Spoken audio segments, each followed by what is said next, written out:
It started with a single like. Isn't that how it always begins these days? A notification on my phone from Instagram. A profile I didn't recognize named "At Watching You Grow" had liked a photo from 2 years ago. It was a silly picture of me, covered in flour, attempting to bake a cake for my roommate's birthday. Weird, but I shrugged it off. The internet is full of bots and weirdos. I blocked the account and forgot about it. A week later, a letter arrived. No return address. My name and address were printed in a precise, almost mechanical font on the pristine white envelope. It felt heavy in my hand, wrong. Inside, there was no note. Just a single, high-resolution photograph. It was me, taken through my kitchen window 3 days prior, wearing the same pajamas I had on right then. I was laughing on the phone. The angle was from the old oak tree across the street. My blood went from warm to ice in a second. I ran to the window, yanking the blinds shut, my heart hammering against my ribs. I called the police. They were polite, took a report, and told me to keep my doors locked.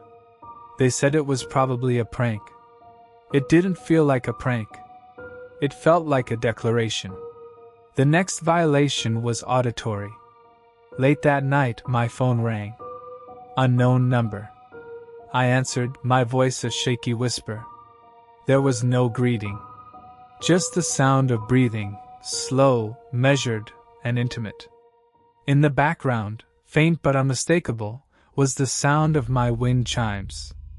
The ones on my back porch.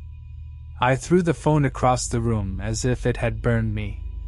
I became a prisoner in my own home. I bought thicker curtains, installed cameras I couldn't afford, and slept with a knife on my nightstand. Every shadow held a shape, every creak of the house was a footstep. I was constantly nauseous, a low hum of terror my new normal. Then, the gifts started. The first was left on my doorstep. A small, wrapped box. Inside, on a bed of crimson velvet, was my favorite lipstick. The one I'd lost weeks ago from the bottom of my purse. A sticky note was stuck to the inside of the lid. In that same precise print it read, "This color looks best on you. Wear it tomorrow." I vomited in the sink. The police were no help. Without a face, a name, a license plate, they had nothing. I was just a hysterical woman, a case file growing thicker with paranoid details. My friends tried to be supportive, but I saw the doubt in their eyes. Maybe I was overreacting. Maybe it was an ex trying to scare me. I stopped sleeping. I'd drift off only to be jolted awake by the sound of a twig snapping outside or the faint rustle of leaves that sounded too much like clothing. I checked the camera feeds on my phone, my hands trembling so badly I could barely type. Nothing. Always nothing. The breaking point came last Tuesday. It had been a quiet day. No letters, no calls. A fragile, desperate hope began to bloom in my chest. Maybe it was over. Maybe they'd gotten bored. I was washing my face before bed, the water drowning out all other sound. I reached for my towel and froze. There, written in the steam on my bathroom mirror, were 2 words. "Miss me?" The writing was clear, condensing against the glass. It hadn't been there minutes ago. The window was locked. The door was locked.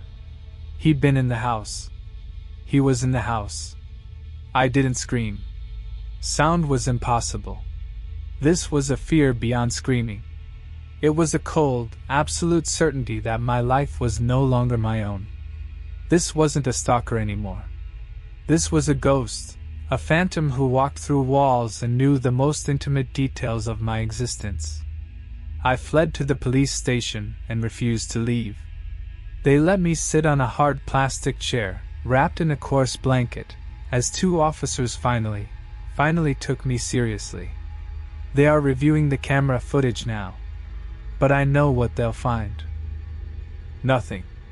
He's too careful. He's always watching. He knows my schedule, my fears, my favorite lipstick. He knows the layout of my home better than I do. The worst part isn't the fear. It's the intimacy.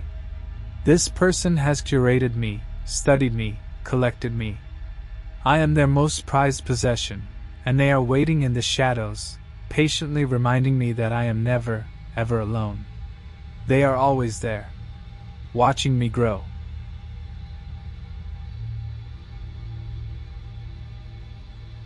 My name is Laura, and I'm 26 years old.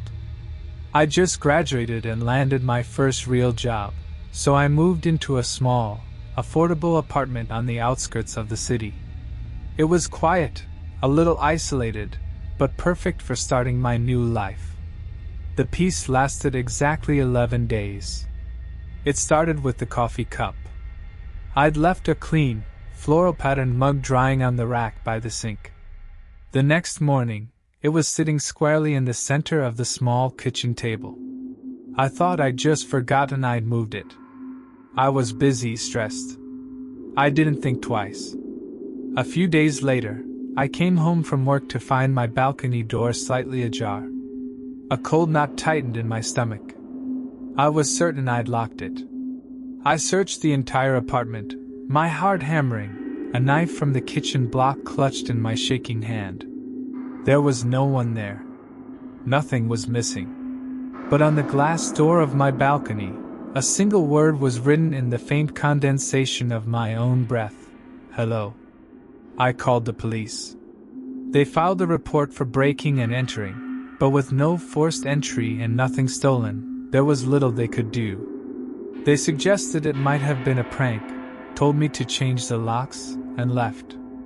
The feeling of violation was absolute. The real horror began the next week. A small, wrapped package was left at my door. No postage, no label. Inside, nestled in tissue paper, was a small, hand-carved wooden bird. It was beautiful, exquisitely detailed.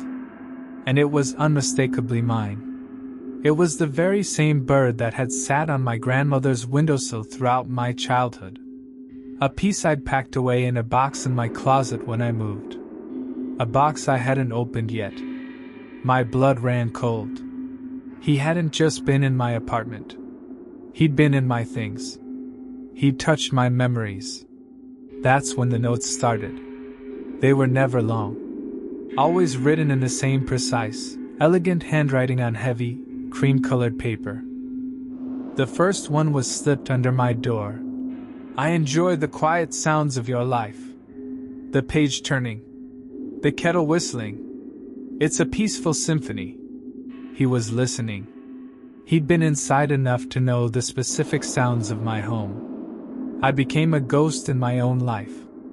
I installed cameras, bought extra locks, and slept with the lights on. I jumped at every creak of the floorboards.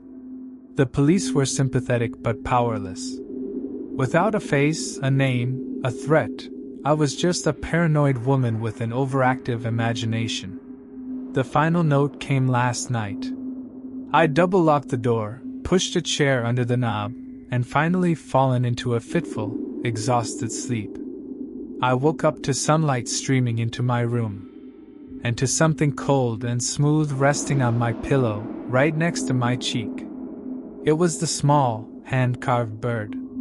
Taped to its underside was a new note. My hands trembled so violently I could barely read the words. You look so peaceful when you sleep. I didn't want to wake you. But a symphony needs its finale. Don't worry. I'll write it for us. He wasn't watching from outside anymore. He wasn't just leaving notes. The locks, the cameras, the fear, none of it mattered. He had become a silent fixture in my world, a curator of my life, waiting for the moment to turn the page to the final chapter. And I know, with a certainty that chills me to my soul, that he is already inside. He's just waiting for the curtain to fall.